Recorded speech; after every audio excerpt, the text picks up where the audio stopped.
भगवते वासुदेवाय। ॐ नमो भगवते वासुदेवाय।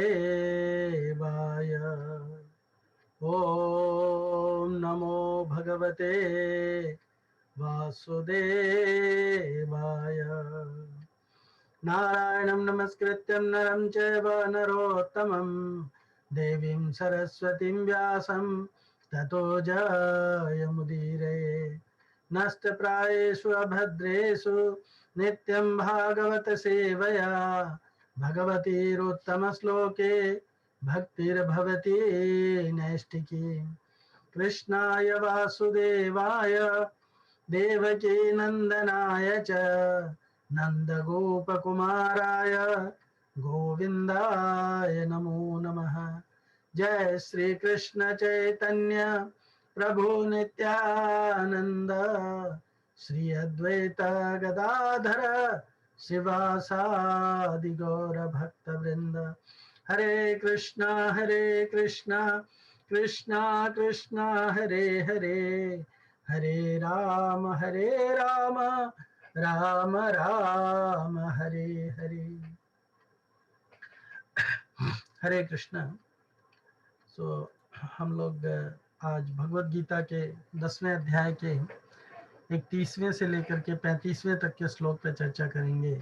वो श्लोक इस प्रकार से हैं। पवनः पवतामस्मि रामः शस्त्रवृतामहम् झषाणां मकरश्चास्मि स्रोतसामस्मि जानवी।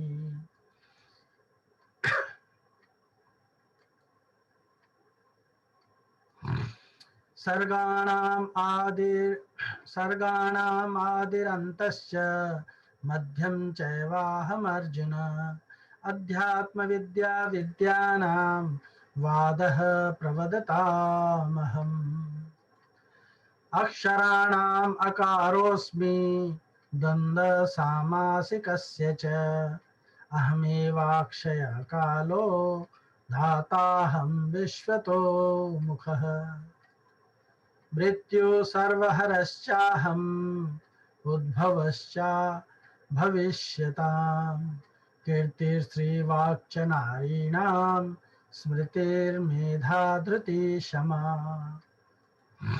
बृहत्सां तथा साम्नां गायत्री छन्दसामहम् मासानां मार्गशीर्षोऽहम्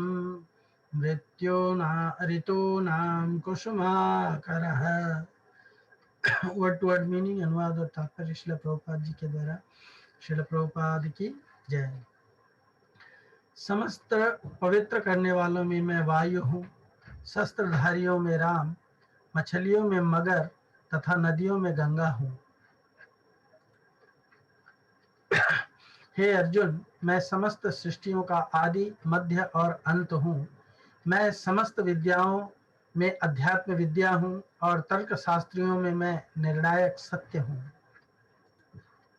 अक्षरों में मैं आकार हूँ और समासों में द्वंद्व समास हूँ। मैं शाश्वत काल भी हूँ और सृष्टाओं में ब्रह्मा हूँ। मैं सर्वभक्षी मृत्यु हूँ और मैं ही आगे होने वालों को उत्पन्न करने वाला हूँ। स्त्रियों में मैं कीर्ति, श्री, वाक, स्मृति, मेधा, धृति तथा क्षमा हूँ। और मैं सामवेद के गीतों में बृहत साम हूँ और द्वंद्व छंदों में गायत्री हूँ। समस्त महीनों में मैं मार्गशीर्ष अगहन तथा समस्त ऋतुओं में फूल खिलाने वाला वसंत ऋतु हूँ। अनुवाद और तात्पर्य श्रील प्रभुपाद जी के द्वारा। श्रील प्रभुपाद की जय। तात्पर्य: समस्त जलचरों में मगर सबसे बड़ा है और मनुष्यों के लिए सबसे घातक होता है, अतः मगर कृष्ण का प्रतिनिधित्व करता है। सृष्टियों में सर्वप्रथम समस्त भौतिक तत्वों की सृष्टि की जाती है, जैसा कि पहले बताया जा चुका है।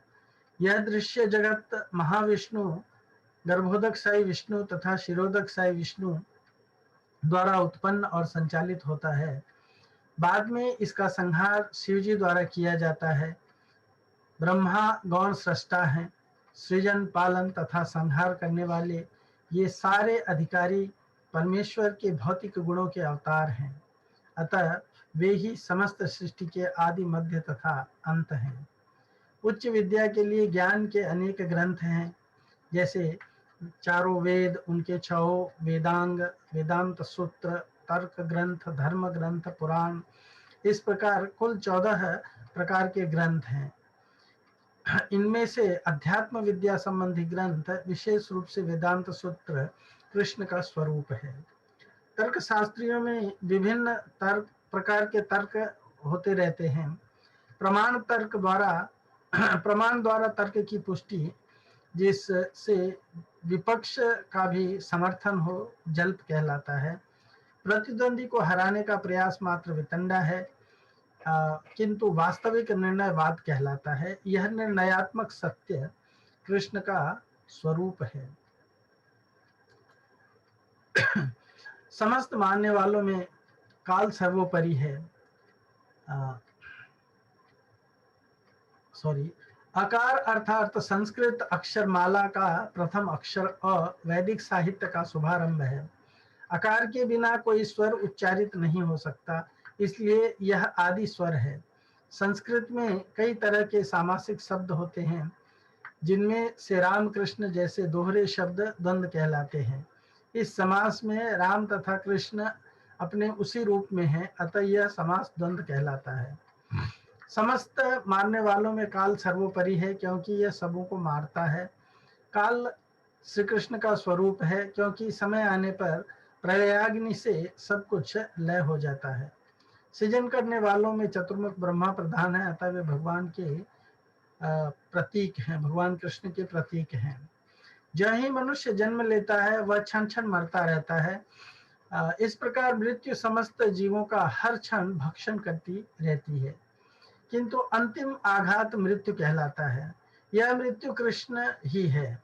जहां तक भावी विकास का संबंध है, सारे जीवों में 6 परिवर्तन होते हैं। वे जन्मते हैं, बढ़ते हैं, कुछ काल तक संसार में रहते हैं, संतान उत्पन्न करते हैं, क्षीण होते हैं और अंत में समाप्त हो जाते हैं। इन 6 परिवर्तनों में पहला गर्भ से मुक्ति है और यह कृष्ण है। प्रथम उत्पत्ति ही भावी कार्यों का शुभारंभ है। यहाँ जिन 7 ऐश्वर्यों का उल्लेख किया है वे स्त्रीवाचक हैं: कीर्ति, श्री, वाक, स्मृति, मेधा, धृति तथा क्षमा। यदि किसी व्यक्ति के पास ये सभी या इनमें से कुछ भी होते हैं तो वह यशस्वी होता है। यदि कोई मनुष्य धर्मात्मा है तो वह यशस्वी होता है। संस्कृत पूर्ण भाषा है, अतः यह अत्यंत यशस्विनी है। यदि कोई पढ़ने के बाद विषय को स्मरण रख सकता है तो उससे उत्तम स्मृति मिली होती है। केवल अनेक ग्रंथ को पढ़ना पर्याप्त नहीं होता, किंतु उन्हें समझकर आवश्यकता पड़ने पर उनका प्रयोग मेधा या बुद्धि कहलाती है। यह दूसरा ऐश्वर्य है। अस्थिरता पर विजय पाना धृति या दृढ़ता है। पूर्णतया योग्य होकर यदि कोई विनीत भी हो और सुख तथा दुख में समभाव से रहे तो यह ऐश्वर्य क्षमा कहलाता है। और जैसा कि भगवान स्वयं बता चुके हैं, वे समस्त वेदों में सामवेद हैं। सामवेद विभिन्न देवताओं द्वारा गाए जाने वाले गीतों का संग्रह है। इन गीतों में से एक बृहत साम है, जिसकी ध्वनि सुमधुर है और जो अर्धरात्रि में गाया जाता है। संस्कृत में काव्य के निश्चित विधान हैं। इनमें लय तथा ताल बहुत सी आधुनिक कविता की तरह मनमाने नहीं होते हैं। ऐसे नियमित काव्य में गायत्री मंत्र, जिसका जप केवल सुपात्र ब्राह्मणों द्वारा ही होता है, सबसे अधिक महत्वपूर्ण है। गायत्री मंत्र का उल्लेख श्रीमद् भागवत में भी हुआ है। चूंकि गायत्री मंत्र विशेषतया ईश्वर साक्षात्कार के ही निमित्त है, इसलिए यह परमेश्वर का स्वरूप है। यह मंत्र अध्यात्म में उन्नत लोगों के लिए है। जब इसका जप करने में उन्हें सफलता मिल जाती है तो वे भगवान के दिव्य धाम में प्रविष्ट होते हैं। गायत्री मंत्र के जप के लिए मनुष्य को पहले सिद्ध पुरुष के गुण या भौतिक प्रकृति के नियमों के अनुसार सात्विक गुण प्राप्त करने होते हैं। वैदिक सभ्यता में गायत्री मंत्र अत्यंत महत्वपूर्ण है और उसे ब्रह्म का नाद अवतार माना जाता है। ब्रह्मा इसके गुरु हैं और शिष्य परंपरा द्वारा यह उनसे आगे बढ़ता रहता है। मासों में अगहन या मार्गशीर्ष मास सर्वोत्तम माना जाता है, क्योंकि भारत में इस मास में खेतों में अन्न एकत्र किया जाता है और लोग अत्यंत प्रसन्न रहते हैं। निसंदेह वसंत ऐसी ऋतु है जिसका विश्व भर में सम्मान होता है, क्योंकि यह न तो बहुत गर्म रहती है न सर्द, और इसमें वृक्षों में फूल आते हैं। वसंत में कृष्ण की लीलाओं से संबंधित अनेक उत्सव भी मनाए जाते हैं, अतः इसे समस्त ऋतुओं में से सर्वाधिक उल्लासपूर्ण माना जाता है और यह भगवान कृष्ण का प्रतिनिधित्व करता है। यहाँ तक श्रील प्रभुपाद जी का तात्पर्य है। इसमें अब हम लोग थोड़ा सा चर्चा करेंगे। ओम अज्ञानतिमिरन्धस्य ज्ञानाञ्जनशलाकया चक्षुरुन्मीलितं येन तस्मै श्रीगुरवे नमः। श्रीचैतन्यमनोभीष्टं स्थापितं येन भूतले स्वयं रूपः कदा मह्यं ददाति स्वपदान्तिकं। वन्देऽहं श्रीगुरो श्रीयुतापदकमलं श्रीगुरून् वैष्णवांश। श्रीरूपं साग्रजातं सहगण रघुनाथान्वितं तं सजीवं साद्वैतं सावधूतं परिजना सहितं कृष्ण चैतन्य देवं श्रीराधा कृष्ण पादान् सहगण ललिता श्री विशाखान्वितांश्च। हे कृष्ण करुणा सिंधु दीनबंधु जगत्पते गोपेश गोपिका कांत श्री राधा कांत नमोस्तुते। तप्त कांचन गौरांगी श्री राधे वृंदावनेश्वरी वृषभानुसुते देवी प्रणमामि हरिप्रिये। वाञ्छाकल्पतरुभ्यश्च कृपा सिन्धुभ्यैव च पतितानां पावनेभ्यो वैष्णवेभ्यो नमो नमः। जय श्री कृष्ण चैतन्य प्रभु नित्यानंद श्री अद्वैत गदाधर श्रीवासादि गौर भक्त वृंद। हरे कृष्णा कृष्णा कृष्णा हरे हरे, हरे राम राम राम हरे हरे। हरे कृष्णा। सो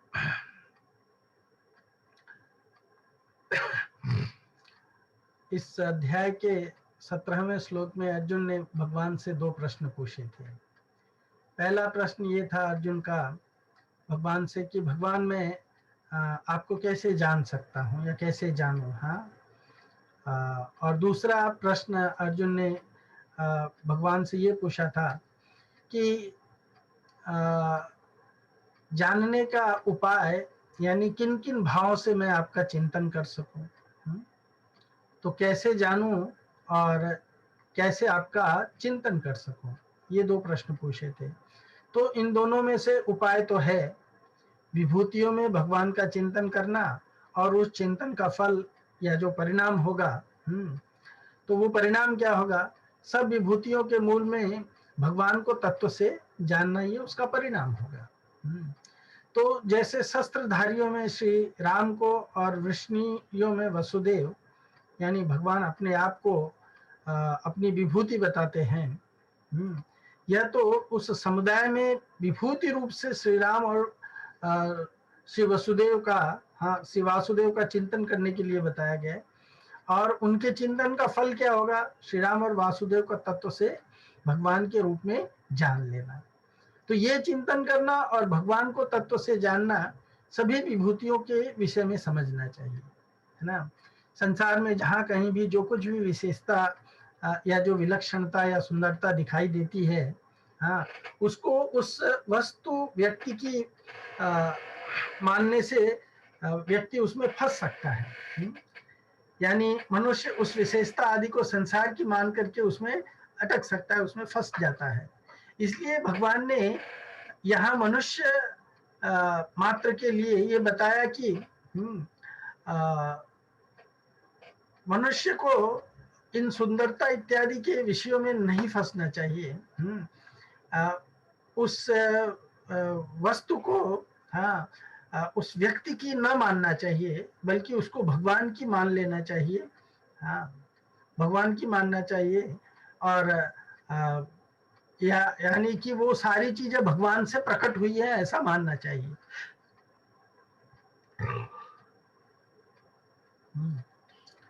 तो ऐसा मान करके अगर कोई चिंतन करेगा तो उसका सांसारिक चिंतन छूट जाएगा और उस जगह भगवान आ जाएंगे।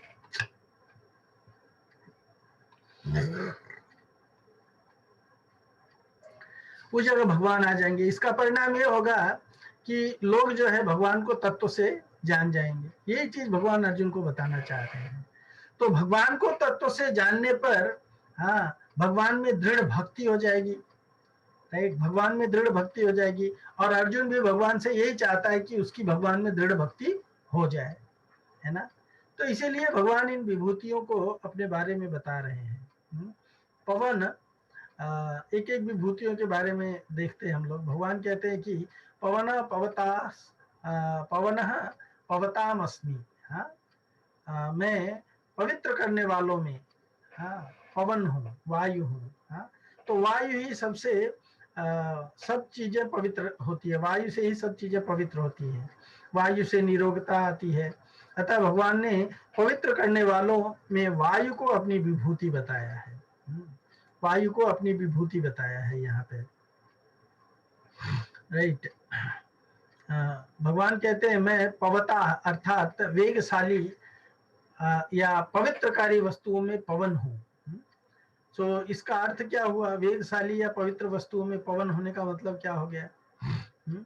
भगवान कहते हैं कि पवन के रूप में, हाँ पवन के रूप में मैं सभी चीजों को पवित्र करने वाला हूँ, या बहने वालों में, पवता मतलब जो बहता है या जो फ्लो होता है उसमें मैं पवन हूँ। और फिर भगवान कहते हैं यहाँ पे हाँ कि मैं पवता वायु से हाँ, मैं उसमें पवन हूँ, भगवान कहते हैं।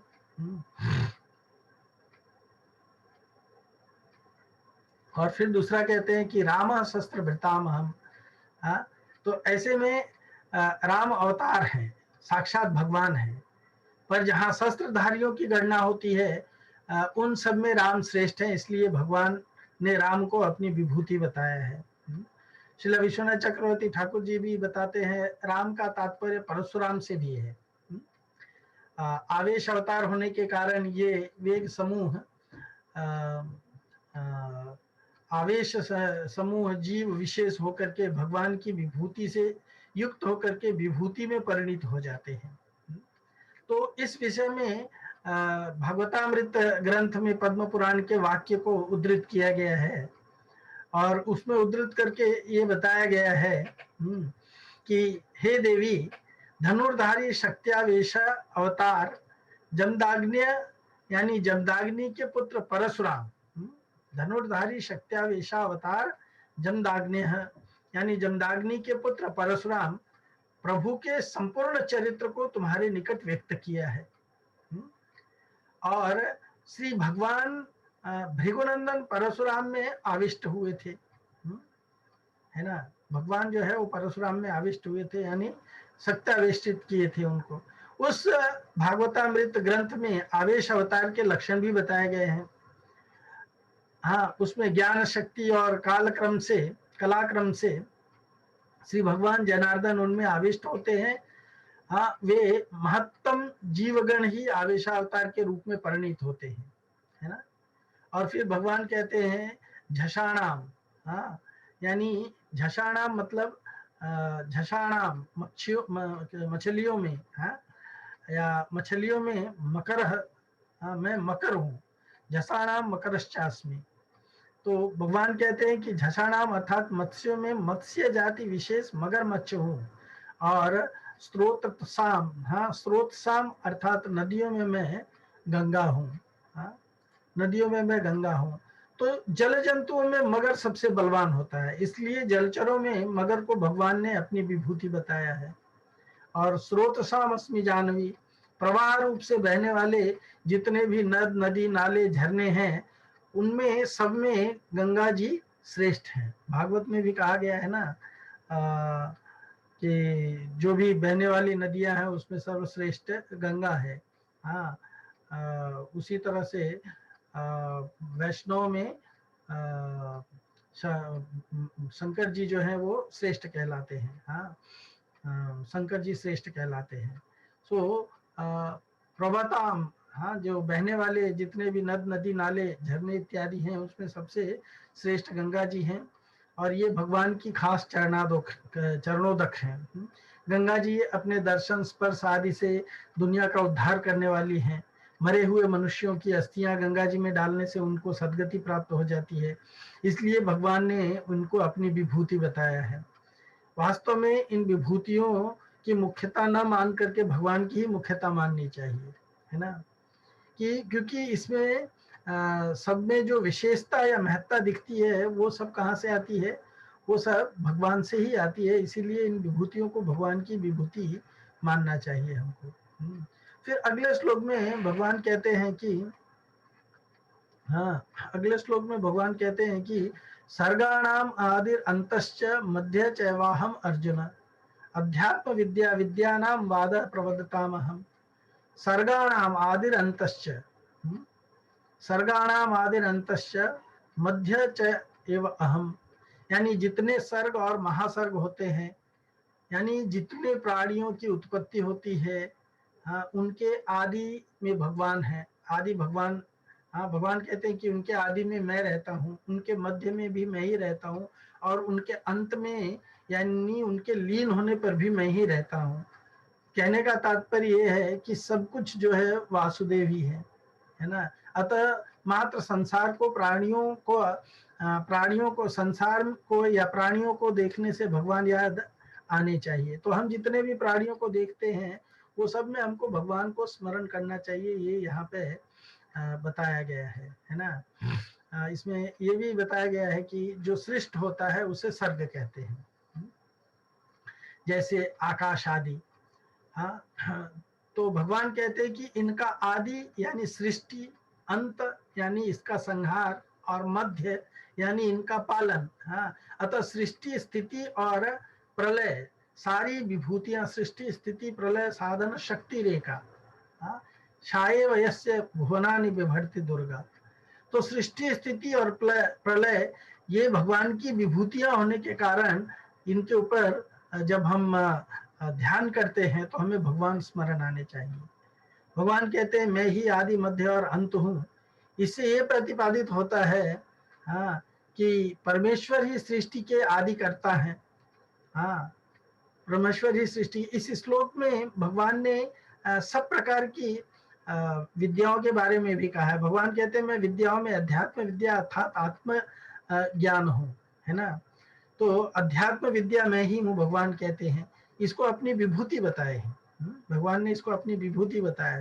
तो मनुष्य अपनी बुद्धि वृत्ति की परिचालना कर ज्ञातव्य विषयों में जो शिक्षा लाभ करता है उसको विद्या कहते हैं। यानी भगवान ने व्यक्ति को जो बुद्धि दी है उस बुद्धि का परिचालन करके, उस बुद्धि को चला करके जो जानने योग्य विषय हैं, उन विषयों के बारे में जो लर्निंग सीखता है, जो शिक्षा प्राप्त करता है, उसे विद्या कहते हैं। तो शास्त्रकारों ने 18 विद्याओं का वर्णन किया है, किंतु इनमें से 14 विद्याएं जो है वो प्रधान है ना। शास्त्रकारों ने तो 18 विद्या बताया, लेकिन 14 विद्या जो है वो प्रधान है। तो वो कौन कौन से हैं देखिए। विष्णु पुराण में कहा गया है अंगानि वेदश्चत्वारो मीमांसां न्याय विस्तरः धर्मशास्त्रं पुराणच्च विद्या ह्येतां चतुर्दशः आयुर्वेदो धनुर्वेदो गान्धर्वोश्चेति ते त्रयः अर्थशास्त्रं चतुर्थं च विद्यायास्तदशा अष्टदशता। यानी शिक्षा, कल्प, व्याकरण, ज्योतिष, निरुक्ति और छंद, ये 6 वेदांग नाम से जाने जाते हैं। हाँ, फिर ऋक्, साम, यजु और अथर्व, ये 4 वेद हैं। उसके बाद में मीमांसा, न्याय, धर्मशास्त्र और पुराण, ये 6। तो कुल 14 मुख्य विद्याएं हैं। इन विद्याओं के अनुशीलन से मानव बुद्धि प्रखर होती है तथा नाना प्रकार के विषयों का ज्ञान परिवर्धित होता है, बढ़ता है। यह ज्ञान मानव की जीविका निर्वाह में सहायता करता है, हाँ, तथा धर्म पथ को भी प्रदर्शित करता है। किंतु जिस विद्या के द्वारा मनुष्य अमृतत्व की प्राप्ति करता है, भवबंधन से मुक्ति को प्राप्त करता है, वह परब्रह्म विषयक पूर्ण ज्ञान लाभ करके अक्षर वस्तु को जान सकता है। अक्षर मतलब जो इनफैलिएबल वस्तु है, हाँ, जो पतन नहीं होता है, जिसका ऐसी वस्तु को जो जान सकता है, वो अध्यात्म विद्या है। और वो अध्यात्म विद्या ये जो शिक्षा, कल्प, व्याकरण, ज्योतिष, निरुक्ति, छंद, न्याय, धर्मशास्त्र, मीमांसा, पुराण, ऋक्, साम, यजु इत्यादि जो बताए गए हैं, हाँ, इन विद्याओं में सबसे श्रेष्ठ है। ये अध्यात्म विद्या ही भगवान की विभूति है। इस विद्या को जानने से व्यक्ति जो है भवबंधन से मुक्ति प्राप्त करता है। भगवद गीता और उपनिषद भी इसी अध्यात्म विद्या की श्रेणी में परिणित किए गए हैं। इसलिए हाँ, फिर भी श्रीमद् भागवत के 10वें स्कंद में वर्णित ब्रजवासियों की जो रसमयी भक्ति उद्धव के अध्यात्म ज्ञान से कोटि गुना श्रेष्ठ है। उद्धव का जो ब्रह्म ज्ञान है, जो गोपियों को देने गए थे, उससे वो कोटि गुना श्रेष्ठ है। गोपियां कहती भी हैं, आयो घोष बड़ो व्यापारी, हाँ, हाटक दे के थाटक मागत सूधो निपट अनाड़ी। ये हमको चवन्नी दे करके और हमारा करोड़ रुपया उठा करके लेके जाना चाहता है, हाँ, ये सोचता है कि हम लोग बड़े अनाड़ी लोग हैं, हाँ, ये हमको भक्ति का, प्रेम भक्ति का, जो कृष्ण के प्रति प्रेम भक्ति प्राप्त हुई है, उससे छुटा करके और हमको ब्रह्म की उपासना में लगाना चाहता है। तो ये हमारे प्रेम भक्ति रूपी अरबों की संपत्ति जो है, चवन्नी रूपी ब्रह्म विद्या दे करके उठा करके लेकर के जाना चाहता है। तो इसीलिए ब्रजवासियों की जो रसमयी प्रेम भक्ति है, वो आध्यात्मिक ज्ञान से या उद्धव के आध्यात्मिक ज्ञान से सर्व कोटि गुना श्रेष्ठ है। क्योंकि ये रसमयी भक्ति कृष्ण स्वरूप की आह्लादनी और संवित शक्ति का सार स्वरूप है, यानी कृष्ण का ही ये स्वरूप है। इसका तात्पर्य यह है कि प्रेम भक्ति की एक आंशिक विभूति ही अध्यात्म विद्या है। श्री चैतन्य चरितामृत में राय रामानंद तथा चैतन्य महाप्रभु के संवाद में पाया जाता है। हाँ, चैतन्य महाप्रभु रामानंद राय से पूछते हैं, प्रभु बोले कौन विद्या विद्या मध्य सार, राय कहे कृष्ण भक्ति बिना विद्या नहीं यार। भगवान ने पूछा, चैतन्य महाप्रभु ने रामानंद जी से कि बताइए समस्त विद्याओं में श्रेष्ठ विद्या क्या है। तो राय ने कहा, रामानंद राय ने कहा, कृष्ण भक्ति के बिना और कोई विद्या नहीं है। और ऐसी ही बात जो है श्रीमद् भागवत में आती है। भागवत में भी कहा गया है, सा विद्या तन्मतेर्या, यानी जिसके द्वारा श्री भगवान के चरणों में मति हो, वही यथार्थ विद्या कहलाती है। जिस विद्या के द्वारा भगवान के चरणों में मति नहीं होती है, वो अविद्या कहलाती है, अविद्या कहलाती है।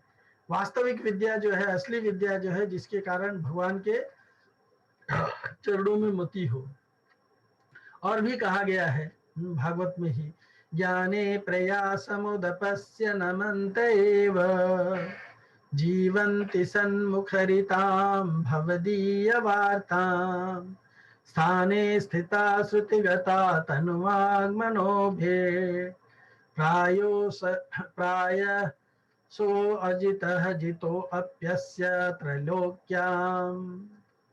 त्रैलोक्याम। सो श्रील जीव गोस्वामी इस श्लोक में ज्ञाने प्रयास उदपस्य का एक गूढ़ तात्पर्य बताते हैं। हाँ, वो कहते हैं कि वह यह है कि निर्विशेष निराकार और जीव ब्रह्म एक वाद्य, एक ऐक्यवाद्य, हाँ, ज्ञान भक्ति विरोधी है ना। निर्विशेष निराकार जो ब्रह्म जीव ऐक्य का ज्ञान है, हाँ, वो ज्ञान जो है वो भक्ति का विरोधी है। इसकी तो बात ही क्या, ज्ञान तदीयस्य स्वरूपैक सर्व महिमा विचारे, यानी ये षड ऐश्वर्यपूर्ण स्वयं भगवान है। उनके अंशों के अंश कलाओं से जगत की सृष्टि स्थिति और प्रलय होता है। तो इन विषयों का विशेष रूप से अनुशीलन का भी प्रयास नहीं करना, हाँ, तीर्थ पर्यटन आदि का भी परिश्रम नहीं कर भगवान की लीला कथाओं में प्रीति पूर्वक श्रवण करने से ही सर्वत्र अजय श्री कृष्ण को व्यक्ति अपने वशीभूत कर सकता है ना। भगवान ने ये भी कहा है कि वादी प्रतिवादियों के संबंध में जो वाद है वो भगवान कहते हैं वो भी मैं ही हूं। यानी लोग अगर विचार करें युक्ति और तर्क के द्वारा जो सत्य या तत्व निर्धारित करते हैं, हाँ, वह वाद भगवान कहते हैं कि वो मैं ही हूं। तर्क और विचार के स्थल में वाद, जल्पना और वितंडा, ये तीन बातें प्रसिद्ध होती हैं।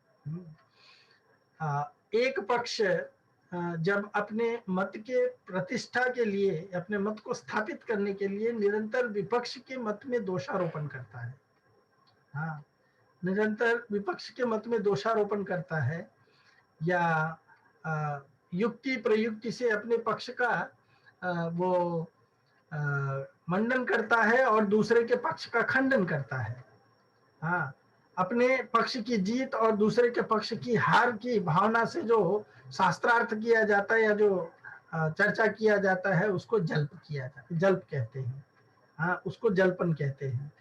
तो ये दोषारोपण करना हुआ, विपक्ष के मत में दोषारोपण करना या दोष ढूंढना, उसे जल्प कहते हैं। और सत्य को दूर रख करके, विचार और युक्ति को छोड़ करके परस्पर जो दोषारोपण किया जाता है उसे वितंडा कहते हैं।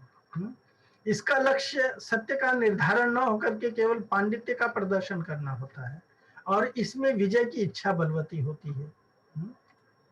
यानी वितंडा वो चीज है जब कोई भी पक्ष न रख करके, जब अपना कोई भी पक्ष न रख करके केवल दूसरे के पक्ष का खंडन ही खंडन करते रहना, हाँ, करने के लिए जो शास्त्रार्थ किया जाता है उसको वितंडा कहते हैं। यानी अपना कोई विषय नहीं देता है, दूसरे का ही खंडन करता रहता है, उसे वितंडा कहते हैं, हाँ, उसे वितंडा कहते हैं। और तत्व फल निर्णायक परम सत्य की प्रतिष्ठा ही, यानी जो वास्तविक तत्व है उसका जो वास्तविक फल है, उसका जो वास्तविक रिजल्ट है, उसका निर्णायक जिस डिस्कशन में किया जाता है, परम सत्य की प्रतिष्ठा ही जिस विचार का उद्देश्य होता है उसे वाद कहते हैं। और यह वाद ही अन्य सबसे श्रेष्ठ कहलाता है। तो वाद उसको कहते हैं कि बिना किसी पक्षपात के केवल तत्व निर्णय के लिए आपस में शास्त्रार्थ या विचार विनिमय किया जाता है, हाँ, उसे वाद कहते हैं। तो इन तीनों में से जल्प, वितंडा और वाद, इन तीनों प्रकार के शास्त्रार्थों में वाद श्रेष्ठ है। और इसी वाद को, जहाँ पे सत्य को निर्णय करने के लिए, केवल तत्व का निर्धारण करने के लिए जो शास्त्रार्थ या विचार विनिमय किया जाता है, भगवान ने उसको अपनी विभूति बताया है। भगवान ने उसको अपनी विभूति बताया है। और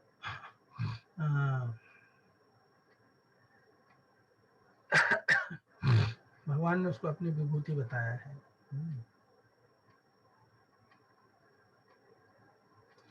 तत्वदर्शी गुरु और ज्ञान पिपासु शिष्य, हाँ, यानी जो तत्व को जानने वाले गुरु हैं और जो ज्ञान के लिए भूखा है, जो तत्व को जानने के लिए जो ऐसा शिष्य है, जब वो दोनों मिलते हैं, मिलित होकर के तत्व के निर्णय के लिए परस्पर, हाँ, विचार विनिमय करते हैं या सादालाप करते हैं, हाँ, के द्वारा जब तत्व वस्तु का निर्णय करते हैं तो उसी को वाद कहते हैं वास्तव में। इसमें एक दूसरे को पराजित करने की इच्छा नहीं होती है या पांडित्य दिखाने का अभिमान नहीं होता है, बल्कि विषय को सही तरीके से समझने का विचार होता है, सही तरीके से समझने का इच्छा होता है, उसको वाद कहते हैं। भगवान ने अध्यात्म विद्या के बारे में कहा था, तो अध्यात्म विद्या और राज विद्या, एक पॉइंट ये है कि इन दोनों में अंतर है। 9वें अध्याय में भगवान ने कहा था राज विद्या राजगुह्यम। तो अध्यात्म विद्या में निर्गुण स्वरूप की मुख्यता रहती है और राज विद्या में सगुण स्वरूप की मुख्यता रहती है। संसार का अभाव करके निर्गुण परमात्मा तत्व को जानना अध्यात्म विद्या कहलाता है, जो सब देश काल वस्तु व्यक्ति परिस्थिति घटना आदि में व्यापक रूप से नित्य निरंतर रहने वाले सगुण परमात्मा को जानना राज विद्या कहलाता है। लौकिक विद्याओं में अध्यात्म विद्या यानी आत्मज्ञान श्रेष्ठ है। इसी को गीता के अध्यायों की पुस्तक इसमें गीता के अध्यायों के जो पुस्तिकाएं हैं उसके अंदर उसको ब्रह्म विद्या भी कहा गया है। अध्यात्म विद्या यानी आत्मज्ञान को अपनी विभूति बताने का कारण ये है कि ये सब में सरल है, सबसे सुगम है और सबके प्रत्यक्ष अनुभव की बात है ना। इसको समझने में, इसको करने में और इसको पाने में कोई कठिनता नहीं है। कठिनता है ही नहीं। इससे इसमें करना समझना और पाना लागू होता ही नहीं है। कारण कि ये नित्य प्राप्त है, केवल हम उससे अपने आप को दूर रखते इसलिए हमें अप्राप्त लगता है। और जैसे नित्य सिद्ध कृष्ण प्रेम साध्य कभु नाय कहा गया है, श्रवण आदि शुद्ध चित्ते करे उदय। तो जागृत स्वप्न सुसुप्ति आदि संपूर्ण अवस्थाओं में सदा जीव ज्यों का त्यों मौजूद रहता है। उसी तरह से ये विद्या जो है या जो भगवान के बारे में नॉलेज है वो नित्य प्राप्त रहता है। आत्मज्ञान जितना प्रत्यक्ष है उतना प्रत्यक्ष यह संसार भी नहीं है। इसका तात्पर्य यह है कि हमारे अनुभव में आत्मज्ञान जितना स्पष्ट आता है उतना स्पष्ट संसार नहीं आता है। इस बात को इस प्रकार समझना चाहिए कि हम अपने बालकपन को देखें और वर्तमान अवस्था को देखें तो शरीर वही नहीं रहता है। आदत वही नहीं रहती है, भाषा वही नहीं रहती है, व्यवहार वही नहीं रहता है, स्थान वही नहीं रहता है, समय वही नहीं रहता है, साथी वही नहीं रहे, क्रियाएं वही नहीं रहे, विचार वही नहीं रहे, सब कुछ बदल जाए पर सत्ता रूप में हम स्वयं नहीं बदलते, हम वही रहते हैं। तभी हम कहते हैं कि मैं वही हूं जो बालकपन में था। तात्पर्य ये हुआ कि जो बदल गया वो अगला अलग स्वभाव वाला है और जो नहीं बदला वो अलग स्वभाव वाला है। जो नहीं बदला वो हमारा असली स्वरूप यानी हम आत्मा के रूप में है जो शरीरी है, और जो बदल गया वो शरीर है, वो आत्मज्ञान। यही आत्मज्ञान कहलाता है। तो जो अध्यात्म ज्ञान को जानता है, अध्यात्म विद्या को जानता है, वो इस तरह के आत्मज्ञान को अच्छी तरह से समझ सकता है, जान सकता है। फिर भगवान कहते हैं अक्षराणाम एक अक्षरोस्मि द्वंद्व सामासिकस्य च अहमेवाक्षय कालो धाता हम विश्वतो मुखम। अक्षराणाम अकारोस्मि, वर्णमाला में सर्वप्रथम अकार आता है, स्वर और व्यंजन, तो दोनों में अकार मुख्य है। अकार के बिना व्यंजनों का उच्चारण नहीं होता है, इसलिए अकार को भगवान ने अपनी विभूति बताया है। भगवान ने अपनी विभूति बताया है अकार को।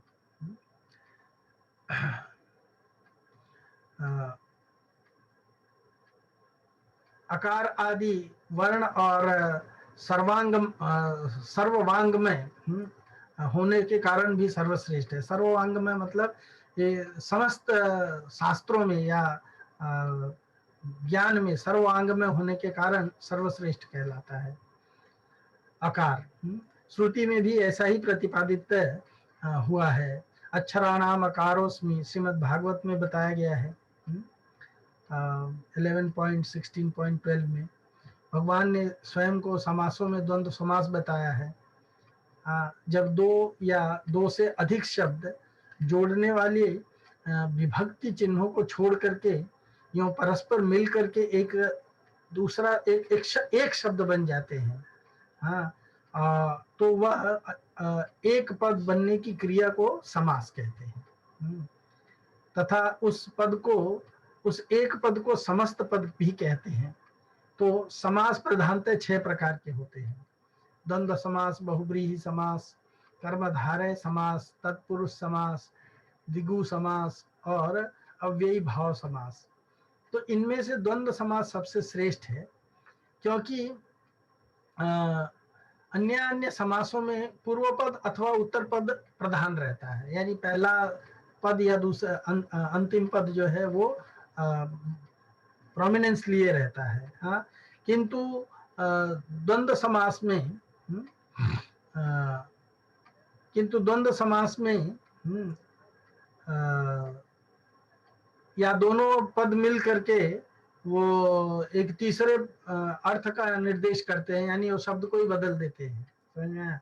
किंतु द्वंद्व समास में प्रत्येक पद ही प्रधान रहता है। जैसे राम कृष्ण, राधा कृष्ण, है ना? तो राम भी प्रधान है, कृष्ण भी प्रधान है, राधा भी प्रधान है, कृष्ण भी प्रधान है। इसलिए भगवान ने द्वंद्व समास को अपनी विभूति बताया है। यहाँ पे द्वंद्व समास को अपनी विभूति बताया है। और कहते हैं कि जिससे दो या दो से अधिक शब्दों को मिलाकर के एक शब्द बनता है। तो ये द्वंद्व समास जो है, जिसमें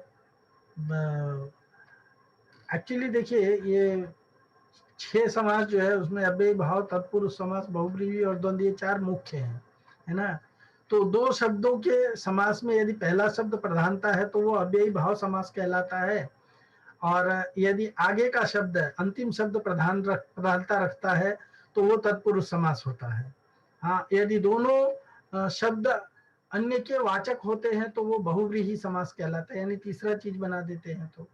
और यदि दोनों प्रधानता रखते हैं तो वो द्वंद्व समास कहलाता है। बड़ा सुंदर तरीके से ये समझाया है इसमें। हाँ, तो द्वंद्व समास में दोनों शब्दों का अर्थ मुख्य होने से भगवान ने इसको अपनी विभूति बताया है।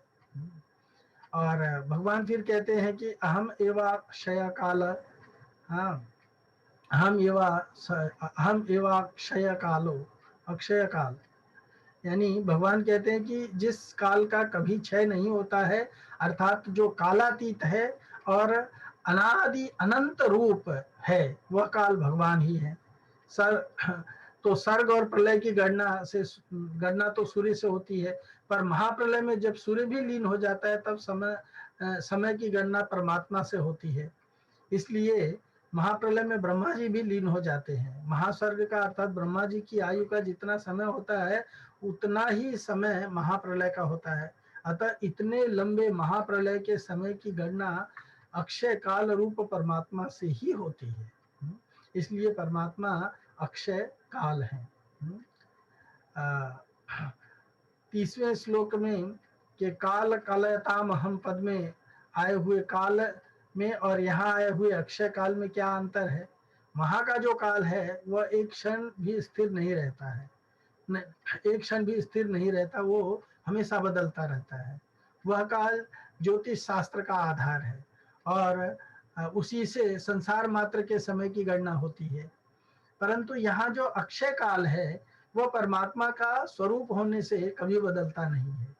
हाँ, वह अक्षय काल सबको खा जाता है और स्वयं ज्यों का त्यों ही रहता है, यानी इसमें कभी कोई विकार नहीं होता है। उसी अक्षय काल को यहाँ भगवान ने अपनी विभूति बताया है। आगे 11वें अध्याय में भी भगवान अपने आप को कालोस्मि लोकक्षयकृत प्रविद्धो कहेंगे। हाँ, तो अक्षय काल को अपना स्वरूप बताया वहां पर भी। भगवान ने वहां पे काल को अपना स्वरूप बताया है।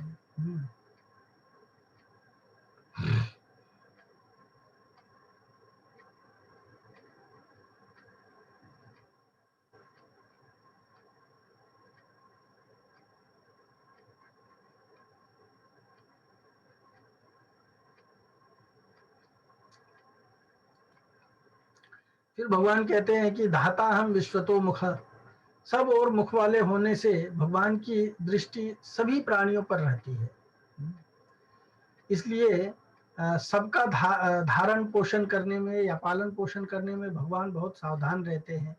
किस प्राणी को कौन सी वस्तु कब मिलनी चाहिए, इसका भगवान खूब ख्याल रखते हैं और समय पर उस वस्तु को पहुंचा देते हैं। इसलिए भगवान ने अपना विभूत रूप से यहाँ पे वर्णन किया है। विभूत रूप से धाता हम विश्वतो मुखम, धाता मतलब सबका पालन पोषण या धारण पोषण करने वाला भगवान है। हाँ, तो इस जगत में जितने भी लोग हैं सबका पालन पोषण करने वाले साक्षात भगवान ही है। ये भगवान यहाँ पे बता रहे हैं। फिर अगले श्लोक में भगवान कहते हैं मृत्यु सर्वहरश्चाहम उद्भवश्च भविष्यताम कीर्ति श्रीवाक्च नारीणाम स्मृतिर्मेधा धृति क्षमा। यानी भगवान कहते हैं कि मृत्यु सर्वहरश्च अहम, मृत्यु में हरण करने की ऐसी विलक्षण सामर्थ्य है कि मृत्यु के बाद यहाँ की स्मृति नहीं रहती है। व्यक्ति एक बार जब मर जाता है तो सब कुछ भूल जाता है, सब कुछ अपहत हो जाता है। काल वास्तव में ये सामर्थ्य मृत्यु की नहीं है, बल्कि ये परमात्मा की है। तो अगर संपूर्ण का हरण करने की या विस्मृति करने की भगवत प्रदत्त सामर्थ्य मृत्यु में न होती तो अपनेपन के संबंध को लेकर के जैसी चिंता इस जन्म में मनुष्य को होती है, वैसी ही चिंता पिछले जन्म के संबंध को लेकर के भी होती रहती। मनुष्य न जाने कितने जन्म ले चुका है। हाँ, अगर उन जन्मों की याद रहती तो मनुष्य की चिंताओं का, उसके मोह का कभी अंत नहीं होता, आता ही नहीं। परंतु मृत्यु के द्वारा विस्मृति होने से पूर्व जन्मों के कुटुंब संपत्ति आदि की चिंता नहीं रहती है। इसी तरह मृत्यु में जो चिंता मोह मिटाने की सामर्थ्य है वो सब भगवान से ही है, वो सब भगवान से ही उत्पन्न होती है। मृत्यु सर्वहरश्च है ना, सर्वहारी मृत्यु भगवान है। हाँ, प्रतिक्षण मरने वालों में सर्वहर अर्थात सभी स्मृतियों को हरने वाला मृत्यु है। भागवत में 11वें कैंटो में बताया गया है कि मैं भी कथित रूप से भगवान बताते हैं मृत्युरत्यंत विस्मृति, अर्थात मृत्युर अत्यंत विस्मृति ही, अर्थात अत्यंत विस्मृति ही मृत्यु कहलाती है। यानी मृत्यु माने सब कुछ भूल जाना। हाँ, सो कभी कभी भगवान किसी किसी को कुछ याद दिला देते हैं जिसको पूर्व जन्म की यादें कहते हैं, पर वास्तव में मृत्यु के समय सब कुछ विस्मृत हो जाता है। तो मृत्यु वास्तव में वही है कि जब व्यक्ति सब कुछ भूल जाए। भविष्यताम अर्थात प्राणियों के भावी विकारों में प्रथम विकार जन्म भी भगवान ही है, स्त्रियों में कीर्ति ख्याति वो सब भी भगवान ही है। तो यहाँ पे भगवान ने हाँ कीर्ति ख्याति, संस्कृत के ये 3 स्मृति मेधा ये सब जो शब्द हैं, हाँ ये धर्म पत्नी समूह जो है ये भी भगवान कहते हैं कि ये सब मैं ही हूँ, है ना। सो उद्भवश्चास्मि, हाँ जैसे पहले के श्लोक में भगवान ने बताया कि सबका धारण पोषण करने वाला मैं ही हूँ, वैसे यहाँ बताते हैं कि सब उत्पन्न होने वाले उत्पत्ति का हेतु भी मैं ही हूँ। तात्पर्य की संसार की उत्पत्ति स्थिति और प्रलय करने वाला भगवान ही है। और जहां भी हम उत्पत्ति प्रलय स्थिति देखते हैं हमें समझ जाना चाहिए कि ये भगवान है। फिर भगवान कहते हैं कीर्ति श्री वाक्च नारी नाम स्मृति मेधा धृति क्षमा। कीर्ति श्री वाक स्मृति मेधा धृति और क्षमा ये सातों संसार भर की स्त्रियों में सर्वश्रेष्ठ स्त्रियां मानी गई हैं। इसमें से कीर्ति स्मृति मेधा धृति और क्षमा ये 5 प्रजापति दक्ष की कन्याएं हैं। श्री महर्षि भृगु की कन्या है और वाक ब्रह्मा जी की कन्या है। कीर्ति श्री वाक मेधा स्मृति धृति और क्षमा ये सातों स्त्रीवाचक नाम वाले गुण भी संसार में प्रसिद्ध हैं। सद्गुणों से लेकर के संसार में जो प्रसिद्धि है प्रतिष्ठा है उसे ही कीर्ति कहते हैं, उसे ही कीर्ति कहते हैं, राइट है। तो भगवान ने यहाँ पे अपने आप को नारियों में कीर्ति, ये जो 7 नारियां हैं, हाँ जो सर्वश्रेष्ठ नारियां हैं उनको अपना उनके रूप में भगवान का प्रतिनिधित्व है, या भगवान कहते हैं कि वो मेरी विभूतियां हैं। हाँ, इसका तात्पर्य 2 प्रकार से लिया जा सकता है कि स्त्रियों में जो कीर्ति सौंदर्य मधुर वाणी स्मरण शक्ति मेधा अर्थात तीक्ष्ण बुद्धि धृति अर्थात धारण करने की शक्ति और क्षमा आदि जो गुण हैं वो भगवान के ही द्वारा आती हैं। जैसे भगवती सीता उमा रुक्मिणी द्रौपदी, हाँ विशेष रूप से ब्रज गोपियों में यश सौंदर्य मधुर वाणी स्मृति शक्ति तीक्ष्ण विवेचना धारण शक्ति और क्षमा आदि जो गुण हैं वे सभी गुण भगवान की विभूतियां कहलाती हैं। जो माता सीता में देखा जाता है, पार्वती जी में देखा जाता है, रुक्मिणी जी में देखा जाता है, द्रौपदी जी में देखा जाता है। प्रजापति दक्ष की 24 कन्याओं में से कीर्ति, मेधा, धृति, स्मृति और क्षमा सभी प्रकार से आदर्श महिलाएं हैं।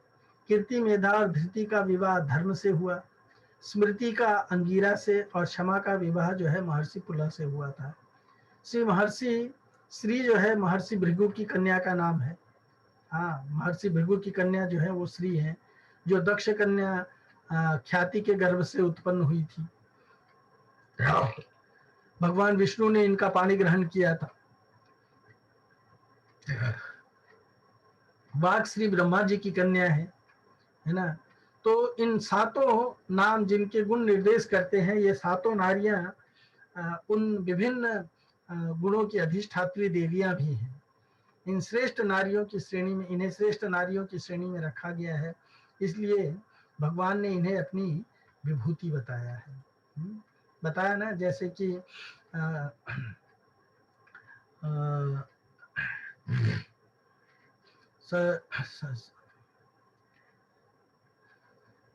सद्गुणों को लेकर के संसार में जो प्रसिद्धि या प्रतिष्ठा है उसे कीर्ति कहते हैं। स्थावर और जंगम ये दो प्रकार के ऐश्वर्य होते हैं।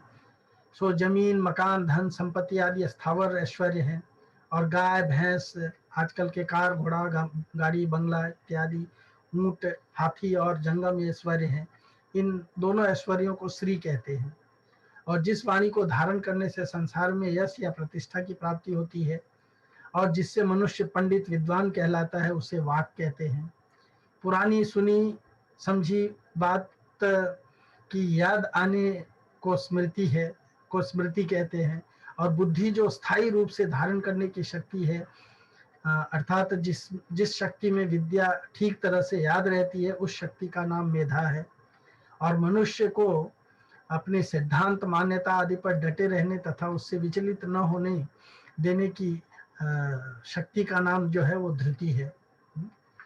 दूसरे कोई बिना कारण अपराध कर दे तो उसमें तो अपने में दंड देने की शक्ति होने पर भी उसे दंड न देना और उसे लोक परलोक में कहीं भी उस अपराध का दंड न मिले, इस तरह का भाव रखते हुए उसे माफ कर देने का नाम क्षमा है। तो कीर्ति, श्री और वाक ये तीनों प्राणियों के बाहर प्रकट होने वाली विशेषताएं हैं, तथा स्मृति, मेधा, धृति और क्षमा ये चारों प्राणियों के भीतर प्रकट होने वाली विशेषताएं हैं। इन सातों विशेषताओं को भगवान ने अपनी विभूति बताया है। तो यहाँ पे जो विशेष गुणों को विभूति रूप से कहा गया है, उसका तात्पर्य केवल भगवान की तरफ लक्ष्य कराने में है।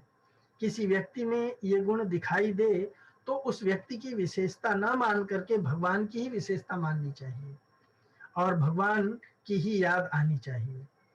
यदि ये गुण अपने में दिखाई न दें तो इनको भगवान के ही मानने चाहिए और अपने में नहीं मानना चाहिए। कारण कि ये देवी या भगवान की संपत्ति है, दैवी संपत्ति है, जो भगवान से ही प्रकट हुई है। इन गुणों को अपना मान लेने से अभिमान पैदा होता है, जिससे पतन हो जाता है, क्योंकि अभिमान संपूर्ण आसुरी संपत्ति का जनक होता है। साधकों को जिस किसी में जो कुछ विशेषता, सामर्थ्य दिखे, उसे उस वस्तु या व्यक्ति का न मान करके भगवान की मानना चाहिए। जैसे लोमस ऋषि के सांप से काकभूषणी, ब्राह्मण से चांडाल पक्षी बन गए, कौवा बन गए, पर उनको न भय हुआ, न किसी प्रकार की दीनता आई और न कोई विचार ही हुआ, बल्कि उनको प्रसन्नता ही हुई, कारण कि उन्होंने इसमें ऋषि का दोष न मान करके भगवान की ही प्रेरणा मान लिया। सुनुख गे, जैसे रामचरितमानस में कहा गया है, सुनुख गे से नहीं कछु ऋषि दूषण, उर प्रेरक रघुवंश विभूषण। कहते हैं खगेश, हाँ गरुण जी से कहते हैं काकभूषण जी की सुनो, जब मुझे शाप दिया गया तो मैंने उसको कोई रोष नहीं माना। हाँ, लोमस ऋषि ने जब मुझे शाप दिया तो मैंने उसको कोई रोष नहीं माना, गुस्सा नहीं माना या उनसे कोई द्वेष नहीं हुआ। क्यों? क्योंकि मैं समझ गया कि ये भगवान की कृपा से उनको ये प्रेरणा मिली है। तो ऐसे ही मनुष्य सब वस्तु, व्यक्ति, घटना, परिस्थिति आदि में के मूल में भगवान को ही देखने लगे तो हर समय आनंद ही आनंद उसको रहेगा, आनंद ही आनंद रहेगा। तो यही महत्वपूर्ण है। फिर भगवान अगले श्लोक में कहते हैं, बृहत् साम तथा साम नाम गायत्री छंद साम हम मासानाम मार्ग शीर्षोहम ऋतु नाम कुसुमाकर। गाई जाने वाली श्रुतियों में बृहत् साम और सब छंदों में गायत्री छंद मैं ही हूँ। 12 महीनों में मार्गशीर्ष और 6 ऋतुओं में वसंत मैं ही हूँ। बृहत् साम, बृहत् साम भगवान ने पहले बताया था कि मैं वेदों में सामवेद हूँ, और अभी बता रहे हैं कि उस समूह में बृहत् साम मैं हूँ। त्वाम वृद्धिम हवामहे इत्यादि गाए जाने वाले, त्वाम वृद्धिम हवामहे इत्यादि ये जो गाए जाने वाले ऋक मंत्र हैं, मंत्र से बृहत् साम अभिप्रेत है। छंदों में गायत्री नामक छंद और ऋतुओं में कुसुमाकर का अर्थात वसंत भगवान कहते हैं कि मैं ही हूँ। तो भगवान ने उनके नाम गुण लीला तथा स्तव स्तुति ये सभी अभिन्न है। भगवान उनके नाम गुण लीला कथा स्तव स्तुतियां ये सब जो है भगवान से अभिन्न है। सामवेद में भगवान भगवत स्वरूप इन स्तव स्तुतियों के होने के कारण इन चारों वेदों में श्रेष्ठ माना जाता है और इसे विभूति कहा जाता है। गायत्री भगवत स्वरूप प्रकाशिका है, इसलिए इसे वेद माता भी कहा जाता है। इसलिए इसे वेद माता भी कहा जाता है। सो बृहत् साम जो है भगवान उसमें कहते हैं कि समस्त वेदों में मैं साम वेद हूँ। गायत्री छंद साम हम, वेदों में वेदों की जितनी छंदोबद्ध ऋचाएं हैं उनमें गायत्री की मुख्यता है। गायत्री को वेद जननी कहा जाता है, वेद माता कहा जाता है, क्योंकि इसी से वेद प्रकट हुए हैं। स्मृतियों और शास्त्रों में गायत्री की बड़ी भारी महिमा बताई गई है। गायत्री में स्वरूप, प्रार्थना और ध्यान तीनों परमात्मा के ही होने से इसमें परमात्मा तत्व की प्राप्ति होती है। इसलिए भगवान ने गायत्री को अपनी विभूति बताया है ना। इसलिए भगवान ने गायत्री को अपनी विभूति बताया, और इसे विभूति इसलिए कहा गया है कि गायत्री भगवत स्वरूप प्रकाशिका है। इसको वेद माता भी कहा जाता है, इसलिए भगवान ने इसे अपनी विभूति बताया है। फिर 12 महीनों में मार्गशीर्ष या अग्रहायन या अगहन जिसको कहते हैं मास को भगवान ने अपनी विभूति बताया है। उस समय न तो अधिक ताप रहता है, न ही अधिक शीत रहता है, तथा उस समय नाना वैदिक कार्य अनुष्ठित किए जाते हैं। इस महीने के आरंभ होने से ठीक पूर्व ही समस्त लीला चक्रवर्तिणी रास लीला अनुष्ठित होती है। भगवान की लीला मनाई जाती है।